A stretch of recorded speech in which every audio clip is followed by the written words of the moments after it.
오늘 말씀의 제목은 우리 가정도 행복해질 수 있을까요? 입니다. 가정의 달 5를 맞이했습니다. 그래서 그동안 해오던 출애굽기 설교를 잠시 멈추고 가정에 대한 설교를 5월 한 달 동안 하려고 합니다. 오늘날 너무나 많은 가정들이 위기 가운데 빠져 있습니다. 물론 겉으로 드러난 그런 모습들도 많지만 드러나지 않더라도 그 속은 썩어 문드러지는 그럴 정도로 아파하는 가정들이 참으로 많습니다. 배우자 문제로, 또 자녀 문제로, 또 경제적인 문제로, 여러 가지 삶의 문제로 고통 가운데 있는 가정들이 많지요. 그런데 가장 안타까운 것은 많은 이들이 행복한 가정에 대한 꿈까지도 잃어버리고 산다라는 것입니다. 그 꿈만큼은 잃어버리지 말아야 되는데 그 희망, 소망조차도 다 잃어버리고 산다는 것이죠. 이런 현실 가운데 있는 여러분의 가정은 어떻습니까? 정말 행복하십니까? 앞으로는 행복해질 가능성은 있으십니까? 혹시 여러분도 행복한 가정에 대한 꿈조차 다 포기한 채 살아가고 계시진 않습니까? 우리 가정이 어떻게 하면 행복해질 수 있을까요? 성경의 대답은 이것입니다. 성경의 대답은 하나님께서 가정해 주신 말씀대로 살면 됩니다. 아멘이시죠? 근데 이렇게 말하면 그건 너무 당연한 말씀이잖아요. 그게 안 되니까 문제잖아요. 아마 그렇게 말씀하실 겁니다. 근데 하나님께서는 성도의 가정의 행복을 위해서 너무나도 분명히 말씀을 하고 계시다는 것을 알아야 됩니다. 자, 오늘 읽은 본문 에베소서 5장 18절부터 21절을 읽었는데 22절부터 해서 6장 4절에 이르기까지 하나님께서는 가정에, 특별히 가족 하나하나에게 지켜야 될 계명에 대해서 분명하게 말씀하셨습니다. 요약하자면 이런 겁니다. 아내는 남편에게 순종하라 말씀하셨고요. 남편은 아내를 사랑하라 말씀하셨고, 자녀들은 부모를 주 안에서 공경하라 그러셨고, 부모는 자녀를 주의 교양과 훈계로 양육하라 그렇게 말씀하셨습니다. 여러분, 이 말씀대로 살면 가정이 행복해질까요? 안 행복해질까요? 반드시 행복해질 줄로 믿습니다. 우리는 이 말씀을 믿는 신앙인들이잖아요. 하지만 딜레마가 하나 있습니다. 그것은 이 말씀대로 사라지질 않는 겁니다. 말씀은 다 알아요. 들어서 알고 읽어서 아는데 안 사라진다는 겁니다. 어렵다는 것입니다.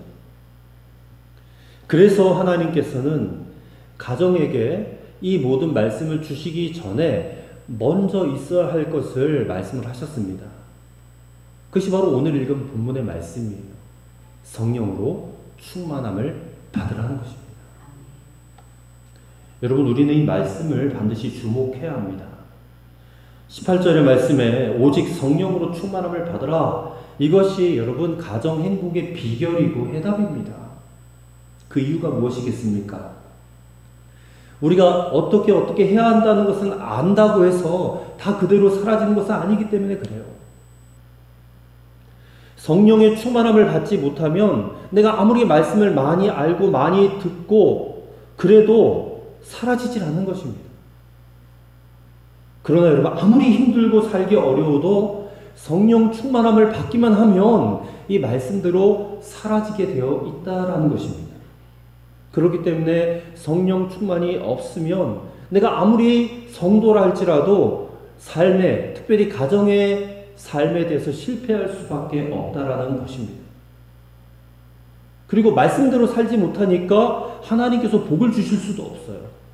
우리가 하나님의 복을 받는 비결도 말씀대로 살아가는 삶, 순종하는 삶에 하나님의 복을 부어주시잖아요.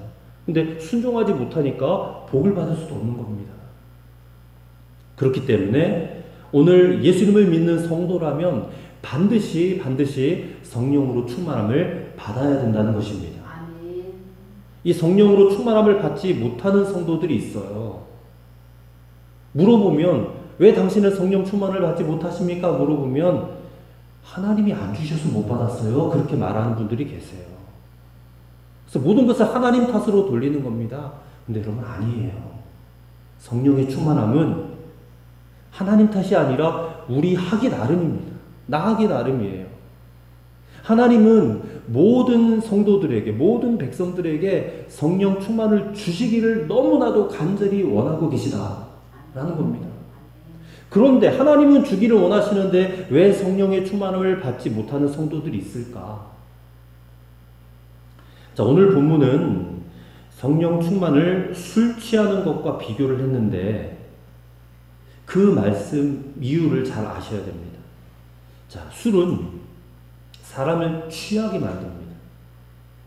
기분도 바꾸고 행동도 바꾸고 그리고 결국에는 그 사람으로 하여금 방탕하게 만듭니다. 그게 술의 역할이죠. 그러나 술이 아무리 사람을 취하게 할 수 있어도 스스로 술을 마시지 않은 사람을 취하게 만들 수는 없잖아요.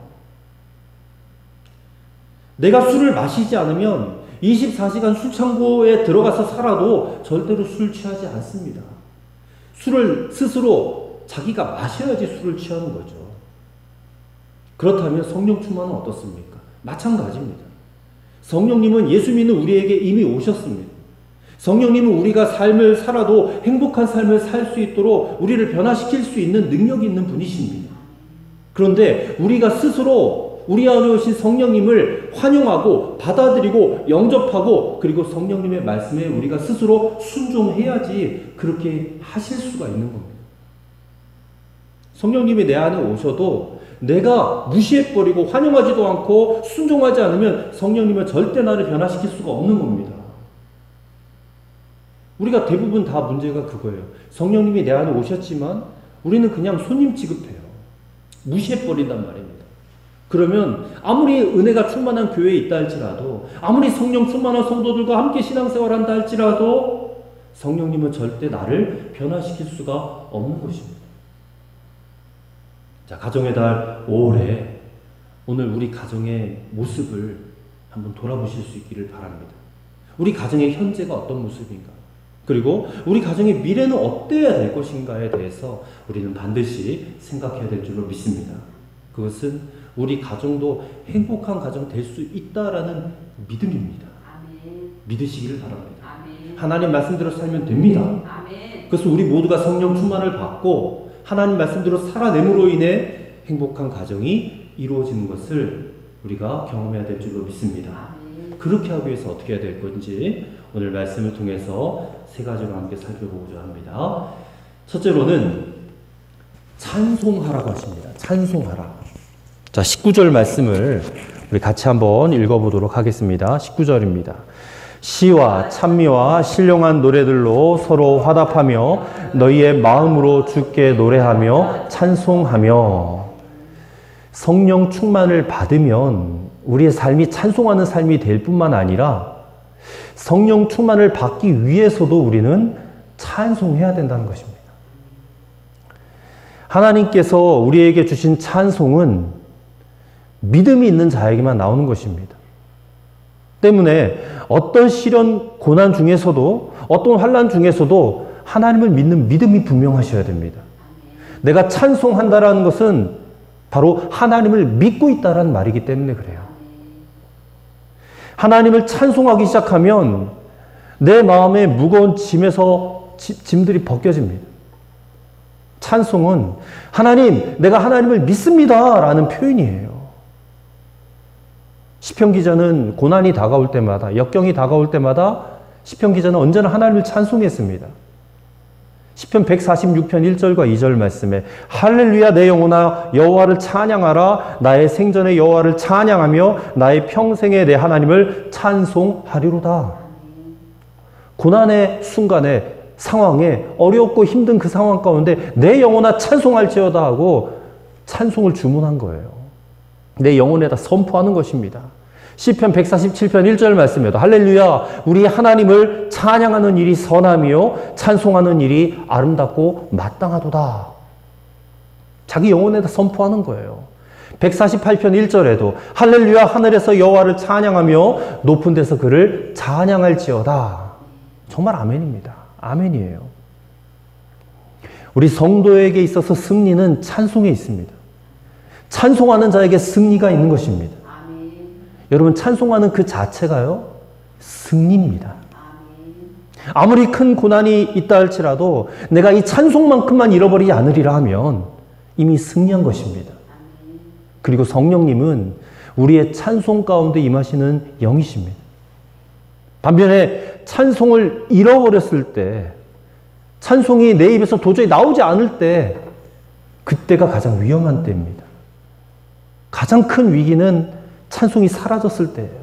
찬송이 사라지면 승리도 사라지는 것입니다. 우리는 머릿속으로 찬송해야 된다는 거 잘 압니다. 그러나 실제로 찬송하는 것은 대단히 힘들어합니다. 왜냐하면 지금은 찬송 부를 기분이 아니야. 신앙생활을, 찬송생활을 기분으로 하는 거예요. 기분으로. 내 기분이 되어야지만이, 찬송할 기분이 있어야지만이 찬송하는 거예요. 근데 신앙생활은 내 기분에 따라서는 절대 안 됩니다. 그리고 제가 찬송을 인도해 보면 드러나요. 우리 찬송가도 보면 짧은 찬송, 3절, 1절, 2절, 3절짜리 찬송들을 부르게 되면 좋아하셔요. 짧다고. 근데 5절, 6절짜리 찬송하면 얼굴 표정들이 좀 이상한 거예요. 속으로 막 짜증이 일어나는 것 같아요. 왜요? 기니까. 찬송 길게 부르기 싫다는 겁니다. 그러니까 우리나라 찬송가는 길어야 6절까지 있는 찬송인데, 저 중국에서는요, 찬송가가 100절짜리 찬송가가 있대요. 찬송을 한 곡만 불러도 1시간이 지나면 100절짜리 찬송. 근데 그 사람들은 그게 너무 기쁨이 되는 거예요. 왜 그렇습니까? 찬송의 위력과 찬송의 결과를 알기 때문에, 찬송하면 성령님이 임하시고 찬송하면 능력이 임한다는 것을 그들은 알기 때문에 100절짜리 찬송이 있어도 불러도 지루하지가 않은 거예요. 너무나 감격 가운데 찬송 부른다는 것입니다. 다윗이 하나님의 법궤가 이스라엘에 들어올 때에, 예루살렘 들어올 때에 다윗이 어떻게 행동을 했는지 아세요? 자기가 입고 있던 옷이 훌러덩 벗어질 정도로 춤을 막 덩실덩실 춘 거예요. 찬양한 겁니다. 여러분, 우리가 하나님을 찬송할 때에 이렇게 좀 하나님 앞에 표현이 강한 찬송을 들었으면 좋겠어요. 그냥 입술만 열어서 찬송하는 거로는 사실 좀 부족합니다. 왜냐하면 우리의 몸 전체가 하나님께 드릴 좋은 악기예요. 우리의 손으로, 우리의 발로, 우리의 머리로, 어깨로, 가슴으로 찬양 드리는 것입니다. 제가 광림교회에서 부목사로 사역할 때에 여성도들을 대상으로 했던 영성훈련이 있었습니다. 익투스라고 하는 영성훈련인데, 거기 가서 제가 열심히 찬양을 인도했어요. 기타를 치면서. 근데 그렇게 인도하면서 느끼는 것은 우리 성도들 안에 찬양에 대한 갈급함이 있다는 것을 느꼈어요. 그 1박 2일 동안 모든 일정을 다 마치고 이제 훈련생들이 집에 가기 위해서 차를 올라타는데, 그 훈련생들을 돕던 섬기미들이 일렬로 쫙 도열을 합니다. 그리고 주제가를 열심히 불러요. 아름다운 사랑을 나눠요. 그 복음성가 주제가를 열심히 부르는데 막 다들 기쁨을 주체하지 못하고 막 손을 흔들고 팔을 흔들면서 엉덩이를 실룩실룩거리면서 왔다 갔다 하면서 서로를 껴안고 막 하이파이브를 하고 그렇게 찬양하는 모습을 보게 돼요. 온몸으로 찬양을 드리는 겁니다. 대단히 표현이 강한 그런 예배예요. 근데 우리 하나님이 그냥 정숙하게 조용하게 찬송 드리는 걸 기뻐하실까? 아니면 그렇게 막 표현이 강한 예배로 찬송하는 걸 좋아하실까? 생각했을 때 하나님도 표현이 강한 찬양을 받으시기를 기뻐하시겠다. 그런 생각이 들었습니다. 우리의 가정에 근심이 찾아올 때가 있습니다. 어려운 일이 생길 때가 있죠. 그러면 가장 먼저 우리 자녀들이 그걸 느껴요. 분위기가. 그러니까 집을 감싸고 흐르는 분위기가 이게 감춰지지가 않아요. 근데 그럼에도 불구하고 부엌에서 설거지를 하고 있는 엄마의 입에서 찬송이 흘러나오면 이 아이들의 마음에 그 무거운 먹구름이 거쳐지게 돼요. 아직은 절망할 필요가 없구나. 아직은 괜찮은 모양이구나. 왜냐하면 그 찬송 소리가 집안에 생기를 흐르게 하기 때문에 그렇습니다. 막혔던 평안의 강물이 흐르게 하는 거예요. 그리고 우리가 찬양하기 시작하면요, 우리 안에 우울한 기분을 주고 절망한 기분을 주고 그런 모든 악한 영들의 권세가 무너지는 역사가 나타나는 거예요. 부모님들이 먼저 찬송하면 온 가족이 믿음 안에서 생기가 회복되어지는 것입니다. 아직 우리는 끝이 아니구나. 그리고 하나님이 도와주실 거야. 역사해 주실 거야. 그렇게 믿어지는 겁니다. 찬송하기 시작하면. 여러분, 찬송은 근심을 쫓아버립니다. 찬송은 사람을 일으키는 것입니다. 그리고 찬송은 웃음을 가져오는 것입니다. 그래서 가정에서 부지런히 우리가 찬송을 불러야 돼요. 그러면 그 가정은 살아나게 되는 줄로 믿습니다. 왜냐하면 성령 충만이 임하기 때문에. 어느 가정이 예수 믿지 않는 남편분 때문에 항상 가정 분위기가 어두웠대요. 근데 하루는 식구들이 한번 실컷 웃어보자고 방바닥에 막 손을 이렇게 치면서 웃기 시작했대요. 근데 한참 그렇게 웃다 보니까 모두들 다 깔깔깔깔 그러면서 웃게 되더래요. 근데 나중에는 진짜 막 무서워지더랍니다. 근데 그때 예수 믿지 않는 그 남편이 집에 들어왔어요. 근데 온 식구들이 다 그렇게 깔깔깔 웃고 있으니까 남편도 덩달아서 웃더래요. 나중에 아이들이 아빠는 왜 웃어요? 하니까 야, 너희들이 웃는 것 보니까 나도 웃어서 웃었다 그러는 거예요. 놀라운 일이죠. 마찬가지입니다. 우리가 이렇게 찬송하기 힘들 때에도 일부러 찬송하려고 웃으려고 애를 쓰면 거기에 성령님이 역사하시는 것입니다. 가족 중에 누구라도 이렇게 하려고 힘쓰면 온 가족이 살아나는 것입니다. 아무리 근심과 원망이 또 절망이 그 가정을 사로잡으려고 한다 할지라도 우리가 반대로 찬송하고 웃기 시작하면 성령이 충만하고 그 근심과 염려와 걱정이 다 물러가게 되는 줄 믿습니다. 옛날에 코미디 프로 가운데 웃으면 복이 와요. 이런 프로도 있었죠. 근데 저는 성경적으로 봤을 때 그게 진리의 말씀으로 여겨지는 거예요. 정말 웃으면 복이 온다. 어떤 복이에요? 성령님이 오시는 복입니다. 성령님이 충만하게 임하시는 복이에요. 성령님은 기쁨의 영입니다. 성령님은 웃음의 영 아닙니까, 여러분? 우리의 얼굴을 한 박 웃게 만들어주는 영이에요.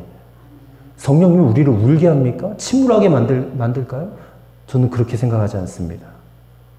우리에게 오셔서, 우리 가정에 오셔서 우리로 하여금 항상 웃게 하시고 항상 찬송하고 또 반대로 우리가 우울한 기분이 들 때마다 찬송하려고 노력하고 웃으려고 애를 쓰면 성령님은 역사하시는 것이에요. 그렇게 해서 우리의 가정을 행복하게 만들어 주실 줄로 믿습니다. 그 다음 두 번째 말씀은 20절 말씀인데 범사에 하나님께 감사하라 그렇게 말씀하세요. 20절 말씀도 우리 같이 한번 읽어보겠습니다. 범사에 우리 주 예수 그리스도의 이름으로 항상 아버지 하나님께 감사하며. 보세요. 성령 충만함을 받으면 감사하게 돼요. 근데 반대로 성령 충만함을 받기 위해서라도 우리는 감사해야 한다라는 것입니다. 잘 아시는 말씀 데살로니가전서 5장 18절 말씀에도 범사에 감사하라 말씀하셨습니다. 이 말씀은 우리 인생에 어떤 고난이 올지라도 감사해야 된다라는 말씀이에요. 형편 좋을 때만 감사하라는 것이 아니라 형편이 어려울수록 더 감사해야 돼요. 어떻게 그렇게 감사할 수 있는가? 하나님께서 약속하신 말씀이 있기 때문에 그래요. 우리가 다 잘 아는 로마서 8장 28절 말씀에 하나님을 사랑하는 자 곧 그 뜻대로 부르심을 입은 모든 자들에게는 뭐라고 말씀하세요? 모든 것이 합력하여 선을 이루리라. 우리에게 주신 약속의 말씀이잖아요. 그래서 여러분 감사에는 비밀이 있어요. 그 비밀을 가진 자만이 감사 드릴 수 있는 것입니다. 어떤 비밀일까요? 감사의 비밀도 역시 믿음입니다. 믿음. 우리에게 축복을 약속하신 하나님을 믿는 믿음이 있다면 어려움 중에도 감사가 나오는 거예요. 믿음의 감사.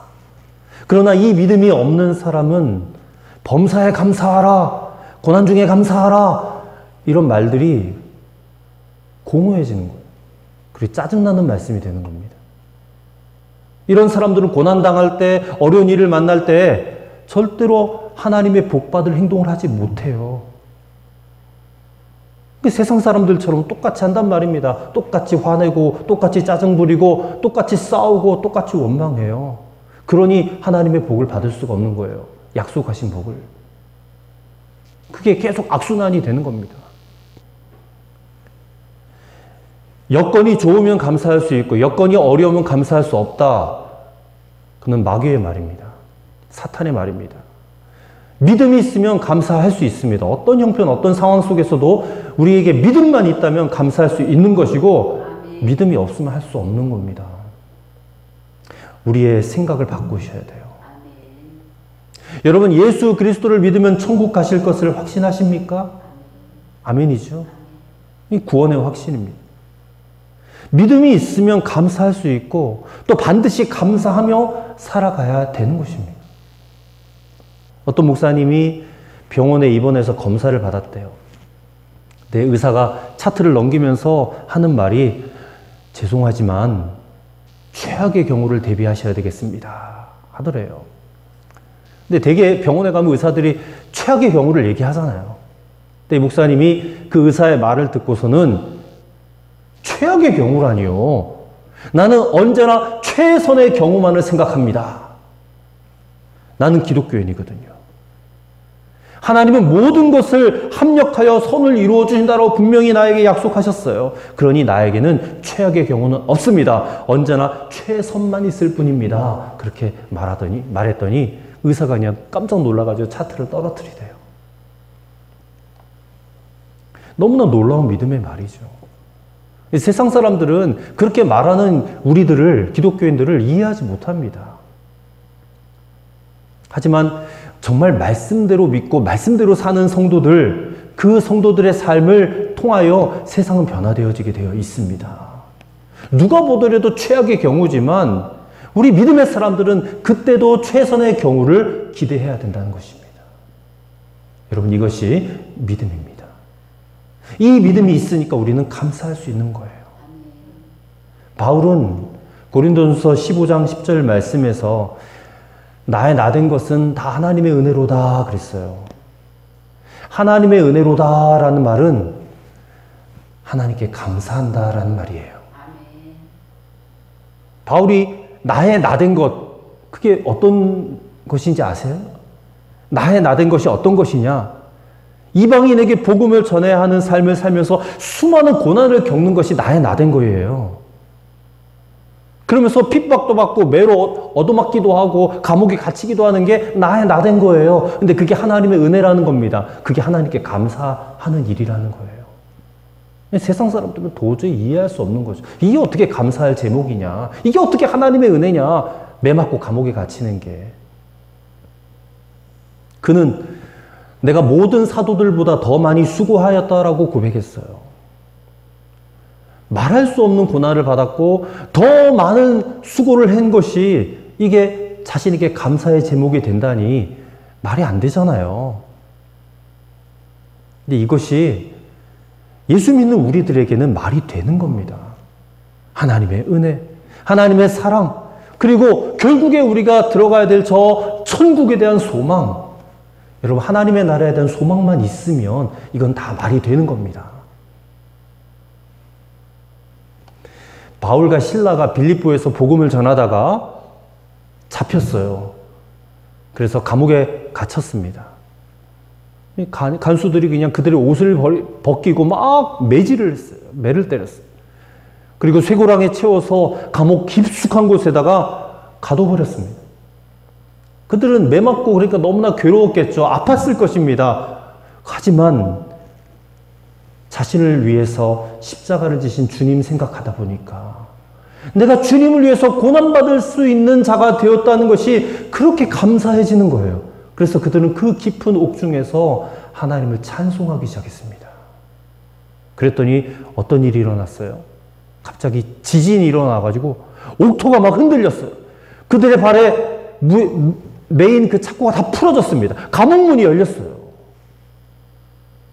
놀라운 일이 일어난 거죠. 이게 성도의 찬송이고 이게 성도의 감사라는 것입니다. 세상이 도저히 이해할 수도 흉내낼 수도 없는 바로 그 감사. 그래서 결국 그 감옥을 지키고 있던 간수장이 구원을 받잖아요. 사도행전 16장 31절 말씀, 아주 유명한 말씀이죠. 주 예수를 믿으라. 그리하면 너와 너의 가정이 구원을 받으리라. 거기서 그 말씀이 나온 겁니다. 고난받는 것조차 감사할 때에 하나님의 기적과 역사가 나타나게 된 줄을 믿습니다. 이것이 여러분 성령 충만한 자가 경험하게 되는 하나님의 역사인 줄로 믿습니다. 소아암으로 두 눈을 실명한 한 아이가 있었습니다. 근데 그 아이의 어머니가 교회에서 간증을 했습니다. 아이가 생후 9개월째에 안구암이라는 진단을 받았어요. 그래서 두 눈을 다 실명하였을 때에 또 게다가 가정의 형편이 어려워져서 남편이 막 사업을 하다가 부도가 나가지고 엄청난 빚을 지게 됐어요. 그때 겪었던 절망과 고통에 대해서 간증을 했어요. 근데 그런 상황에서 이분이 전도를 받아서 교회 나오게 됐습니다. 교회 나와서 다른 사람들이 막 기도하고 예배드리니까 그들과 동일하게 기도하고 또 예배도 드려봤지만 형편은 나아지가 않는 거예요. 점점 더 어려워지는 것입니다.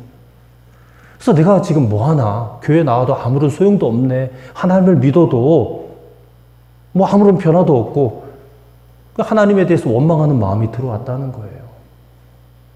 하지만 자신을 인도한 사람에게 이끌려서 계속 주일 예배에 참석하면서 말씀을 듣다 보니까 영적인 눈이 점점점 열려지기 시작하더랍니다. 새로운 세계가 보여지기 시작하더래요. 그리고 훈련을 받았습니다. 말씀 훈련을, 제자 훈련을 받고 정말로 하나님의 살아계심을 알게 되었대요. 깨닫게 되었답니다.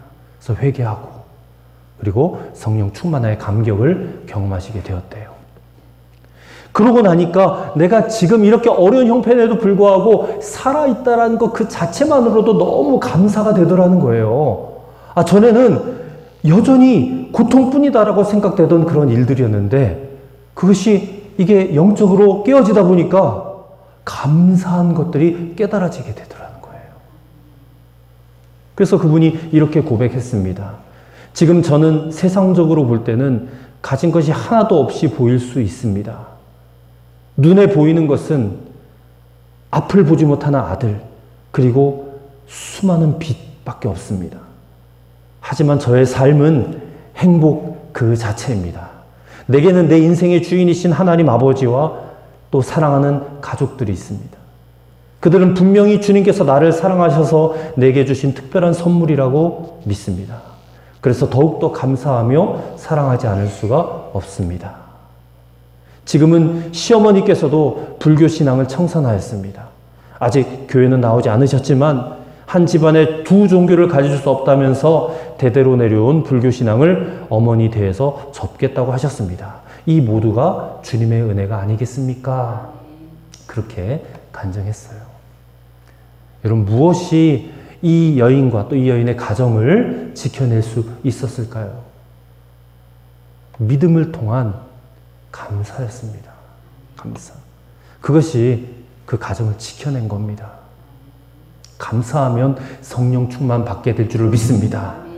우리의 감사를 자꾸만 빼앗아가는 세력들이 있어요. 그게 바로 마귀입니다. 귀신입니다. 자꾸 시련을 주고 어려운 일을 통해서 우리 마음의 감사를 자꾸 빼앗아가는 겁니다. 여러분, 어려울 때일수록 감사를 도둑맞지 마시기를 바랍니다. 그러기 위해서는 더 적극적으로 주님께 감사를 표현하시기 바랍니다. 힘을 다하여 감사하면 마귀는 건드리지 못하고 떠나가게 될 것입니다. 그래서 모든 순간에 범사에 감사하려고 애를 쓰면 그때 우리가 성령 충만함을 받게 되는 줄로 믿습니다. 그 다음 세 번째로 피차에 복종하라 라고 말씀하세요. 피차에 복종하라. 첫 번째, 두 번째는 하나님과 우리 자신과의 관계였다면 이 세 번째 말씀은 이제 성도들 간의 관계의 말씀이에요. 21절 말씀 한 목소리로 같이 읽습니다. 그리스도를 경외함으로 피차 복종하라. 아멘. 자, 성령 충만함을 받으면 복종하게 되어 있어요. 근데 성령 충만을 받기 위해서라도 우리는 피차에 복종해야 한다는 것입니다. 자, 이 21절 말씀은 특별히 가족 간에, 부부 간에 어느 한 사람이라도 이것이 하나님의 말씀입니다 라고 하면 그 말씀에 무조건 복종하라 라는 그런 의미로 받으셔야 돼요. 가족이 함께 살다 보면 하나님의 뜻과 반대되는 주장을 할 때가 있습니다. 예를 들어서 오늘이 주일인데 오늘만 좀 쉬자. 교회 가지 말자. 그렇게 할 수 있어요. 또 이달에는 갑자기 수입이 좀 많아졌는데 11조는 매달 드린 것만큼만 내자. 그렇게 할 수가 있어요. 만약 이럴 때에 가족들 중에 누구도 성령 충만하지 않고 세상적으로 이끌리면 그 가정에 행복은 없습니다. 창세기에 보면 아담과 하와가 두 사람이 한 몸이 되었죠. 그래서 가정이 되었습니다. 근데 아담이 하나님보다 여자에게 더 이끌려 살게 되다 보니까 결국에는 선악과를 함께 먹게 되어서 하나님께 저주를 받게 되었습니다. 사도행전에 나오는 부부가 있습니다. 아나니아와 삽비라라는 부부가 나와요. 참 비극적인 부부입니다. 이 부부가 둘 다 영적으로 무너졌어요. 이 아나니아와 삽비라가 땅을 팔았어요. 그래놓고 교회에 바치기로 해놓고 누가 먼저 제의를 했는지 모르겠지만 그 중에 얼마를 감춰두고 나머지를 가지고 이게 전부입니다 라고 교회에다 바치자고 제의를 했던 모양이에요. 두 사람 중에 어느 한 사람이. 그때 다른 쪽도 좋다고 하니까 이게 성령을 속이게 되는 일이잖아요. 그래서 우리가 그 결과를 잘 알죠. 둘 다 그냥 그 순간에 생명이 그냥 영혼이 떠나가 버렸다는 겁니다. 만약에 부부 중에 한쪽이라도 그렇게 하면 하나님을 속이는 일이 되는 거잖아. 성령님을 속이는 일이잖아. 했다면 그렇게 하지 못했을 것입니다. 그래서 안타까운 일이 벌어진 거죠. 욥기에 보면 욥이 고난을 받잖아요. 자식을 다 잃어버려요. 재산도 다 잃어버리고 욥 자신의 몸에 또 욕창 같은 게 나가지고 몸이 막 가려움지는 겁니다. 그래서 기와장을 가지고 막 몸을 가려운 데를 긁고 있는데 그 부인이 와가지고 이렇게 말해요. 당신이 그래도 자기의 온전함을 굳게 지키려고 하느냐? 하나님을 욕하고 죽어라! 부인이 와서 그런 말을 하는 거예요. 그때 욥이 이렇게 말합니다. 그대의 말이 한 어리석은 여자의 말과 같도다. 우리가 하나님께 복을 받았은즉 화도 받지 아니하겠느냐 하고 이 모든 일에 욥이 입술로 범죄하지 아니하니라 했습니다. 이것이 여러분 성령 충만이에요. 욥기에 나와 있지는 않지만 그 이후로 욥의 부인이 어떻게 했을까? 정말 그렇게 저주와 같은 말을 내뱉고 나와 있지는 않아요, 성경에. 근데 욥을 떠나버리지는 않았을 겁니다. 마음이 너무 낙심이 되니까 말은 그렇게 했겠지만 이 성령 충만한 남편의 말을 듣고는 아마도 잠잠히 그 시련의 때를 이겨냈던 것 같아요. 어떻게 이렇게 판단을 할 수 있는가 하면 우선 성경에 욥이 재혼했단 말이 없습니다. 그리고 하나님께서 욥의 말년에 복을 배나 주셨는데 그때 자식을 다시 10명이나 낳아요. 근데 그 전에 있던 자식들보다 더 훌륭한 아들 7에 세상에서 가장 아리따운 딸 3을 낳았다라고 성경에 기록이 되어 있습니다. 욥의 아내가 성령 충만했던 남편 욥에게 복종하여 이 신앙적 위기를 이겨낼 수 있었기 때문에 그런 결과가 그에게 왔다는 것입니다. 근데 구약에 보면 다윗의 아내 미갈은 또 달랐어요. 남편 다윗이 막 하나님의 법궤가 예루살렘에 들어올 때 막 옷이 벗겨질 정도로 덩실덩실 춤을 추니까 다윗의 아내였던 미갈이 창가로 이렇게 내다보다가 이렇게 중얼거려요. 이스라엘 왕이 오늘 어떻게 영화로우신지 방탕한 자가 염치 없이 자기의 몸을 드러내는 것처럼 오늘 그의 신복의 계집종의 눈앞에서 몸을 드러내셨도다 하면서 혼자 중얼거리는 거예요. 근데 아마 다윗이 그 얘기를 들었던 것 같아요. 듣고 나서는 이는 여호와 앞에서 한 것이니라. 그가 내 아버지와 그의 온 집을 버리시고 나를 택하사 나를 여호와의 백성 이스라엘의 주권자로 삼으셨으니 내가 여호와 앞에서 뛰놀리라. 내가 이보다 더 낮아져서 스스로 천하게 보일지라도 네가 말한 바 계집종에게는 내가 높임을 받으리라. 다윗이 그렇게 얘기를 하니까 그때 미갈이 당신은 그렇게 하시오 나는 그렇게 할 수 없소 아마 그렇게 했던 것 같아요. 그때로부터 이 미갈의 태가 닫혀져 버렸습니다. 하나님의 저주를 받았어요. 또 구약의 창세기에 이삭의 아내 리브가가 쌍둥이를 임신하잖아요. 근데 그 복중에서 둘이 너무 싸우니까 내가 어찌할꼬 하면서 하나님께 물어요. 그랬더니 하나님께서 두 국민이 내 태중에 있구나 하면서 두 민족이 내 복중에서부터 나누이리라. 이 족속이 저 족속보다 강하겠고 큰 자가 어린 자를 섬기리라.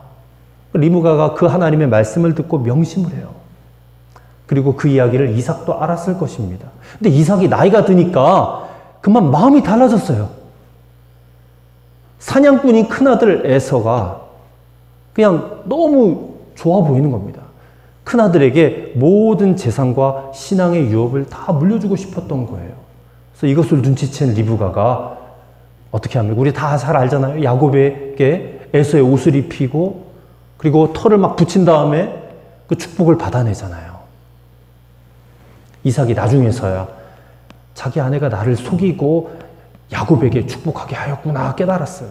근데 그때 이삭이 화를 내지 않습니다. 그리고 그 축복도 무르지도 않아요. 그러면서 야곱을 다시 불러서 재차 축복해요. 이삭이 처음에는 아내에게 속아서 야곱에게 축복을 하긴 했지만 아내의 결정이 옳았다는 것, 그리고 그것이 하나님의 뜻이라는 것을 알고는 마음 정리를 했기 때문에 그렇다는 것입니다. 여러분, 아무리 옳은 일이라도 아내가 자기를 속이고 그렇게 하면 얼마나 기분이 나쁘겠어요. 하지만 이삭과 같은 자세를 우리가 가져야 됩니다. 아까도 말씀드렸듯이 신앙은 기분으로 하는 게 아니에요. 기분 탓, 기분 때문에 하는 것이 아닙니다. 하나님의 뜻대로 하는 것이야죠. 가정 행복에 대해서 말씀을 드려요. 지금. 그건 남편이든 아내든 자식들이든 부모들이든 조금이라도 더 성령 충만한 쪽으로 따라가려고 해야 된다는 것입니다. 이것이 그리스도를 경외함으로 피차 복종하는 것입니다. 피차 복종하는 것. 자, 미국에 아주 금슬 좋은 부부가 있었어요. 그게 대통령 부부인데 지미 카터 대통령 부부입니다. 금슬 좋게 유명해요. 이들이 하버드 대학에서 한 번은 강연을 했는데 질문을 받았습니다. 학생이. 아니, 당신들은 어떻게 그렇게 인고 부부가 되었습니까? 그러자 남편 카터 대통령이 이렇게 대답했대요. 우리의 결혼에 3할은 사랑이었고 7할은 용서였습니다. 그랬더니 카터 대통령의 아내 이 로잘린이 일어나서 그 대답을 이렇게 수정했습니다. 아닙니다. 우리의 결혼에서는 1할이 사랑이었고 9할이 용서였습니다. 장례에서는 막 박수와 웃음이 쏟아졌어요. 용서하라고 하는 말씀에 순종하는 것. 이것이 바로 성령 충만인 줄로 믿습니다. 여러분, 성령 충만은 다른 것이 아닙니다. 우리에게 있는 쓸데없는 고집 버리는 거예요. 여보, 예배 드립시다. 그러면 예배하는 거고. 여보, 감사합시다. 그러면 감사하는 거예요. 여보, 우리 기도하러 갑시다. 하면 기도하는 겁니다. 그럴 때 이런저런 핑계 대지 않고 안 된다, 못한다, 쑥스럽다, 어색하다 하지 않는 거예요. 그 말씀에 그것이 하나님의 뜻이라면 기꺼이 순종하는 것. 그것이 그리스도를 경외함으로 피차 복종하는 것인 줄로 믿습니다. 그럴 때 하나님께서 행복하게 만드시는 거죠. 오늘 주신 이 세 가지 단순한 말씀이에요. 찬송하라, 그리고 감사하라, 피차 복종하라. 이 세 가지 말씀 항상 기억하고 말씀 그대로 살아가시는 여러분과 저가 되기를 바랍니다. 그럼 하나님께서 반드시 성령 충만을 부어주시고 반드시 우리의 가정을 행복하게 만들어 주실 줄로 믿습니다. 아멘. 기도하겠습니다. 가정의 달 5월을 맞이하였습니다. 그러나 우리의 마음에는 여전히 우리의 가정도 과연 행복해질 수 있을까? 그런 의심이 들어오는 것을 깨닫게 됩니다. 그러나 다시 한번 하나님 앞에 믿음으로 섭니다. 하나님이 가정해 주신 말씀대로 살면 행복해질 수 있을 줄로 믿습니다. 말씀대로 살 힘을 주시는 성령님, 우리에게 이 시간 충만히 내려 주시옵소서. 그래야 우리의 개인과 우리 가정을 행복하게 만들어 주시옵소서. 예수 그리스도 이름으로 기도하옵나이다. 아멘.